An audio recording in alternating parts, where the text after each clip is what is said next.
निवेदन दिलेले काय मागण्या आहेत आणि काय तुमचं पुढे पाऊल असेल? जवळपास येत्या 8 दिवसापासून रिक्षा चालकांवरती एक अन्यायकारक असं एक कलमातर्फे 10,500 रुपये, कुठे 11,000 असे एक फाईन मारलं जातं आहे.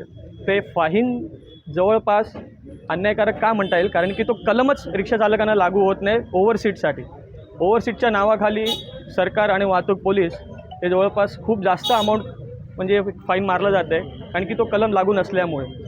हाच कलम तुम्ही रिक्षा चालकांना सोडून बसेसला मारावा. तिकडे कधीच करत नाही. बसेस 52 सीटची आहे, 100 सीटची जातात. मग तेव्हा का नाही तो कलम लागला जात? फक्त रिक्षा चालकांवरच का लागला जातो आहे? कारण की मला असं वाटतं की सरकारला फक्त सर्वात जास्त सोपं रिक्षा चालकच हे कमाईचं साधन वाटायला लागलं आहे.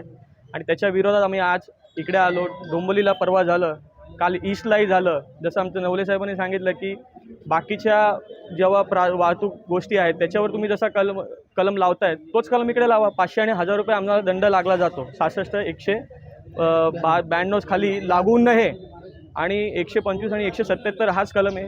हे पोलिसांनाच मला वाटतं की माहीत नाही आहे.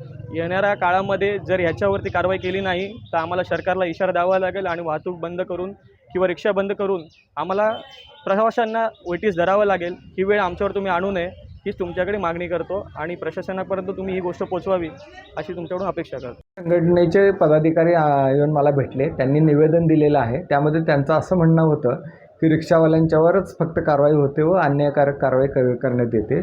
66, 192 प्रमाणे कारवाई करून जी चुकीची आहे तर त्यामध्ये 10,000 रुपयाचा दंड आकारला जातो, तो अन्यायकारक आहे अशी त्यांची मागणी होती. त्यावर त्यांना समजून सांगण्यात आलेलं आहे की फ्रंट सीटची 34 सीट आहे ती तुम्ही बसवू नका. तुम्ही नाही बसवलं तर त्यांच्यावर कसली काही प्रकारची कारवाई होणार नाही.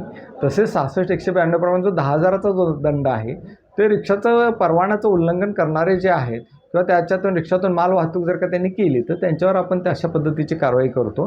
त्या पद्धतीने आम्ही त्यांना समजून सांगितलेलं आहे. कोणावरही अन्यायकारक किंवा चुकीची कारवाई होणार नाही यावर त्यांना समजून सांगितलेलं आहे. आणि अशी काही चुकीची कारवाई होत असल्या ते आमच्या निदर्शनास आणून द्या. आम्ही त्याप्रमाणे चुकीची कारवाई झाली असेल त्याप्रमाणे त्यांच्यावरही आम्ही कारवाई करू असं त्यांना समाधान झालेलं आहे.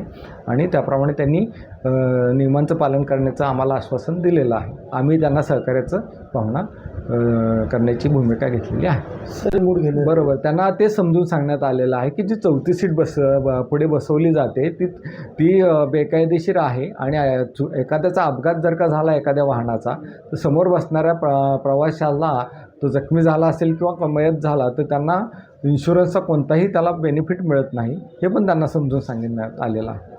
पुढे कशी कारवाई सुरू आहे? ही कारवाई अशीच चालू राहील यावर त्यांना सांगितलेलं आहे की कोणतीही फ्रंट सीट बसणार नाही. रिक्षावाला जो आहे तो युनिफॉर्ममध्येच असेल याबद्दल त्यांना समजून सांगितलेलं आहे.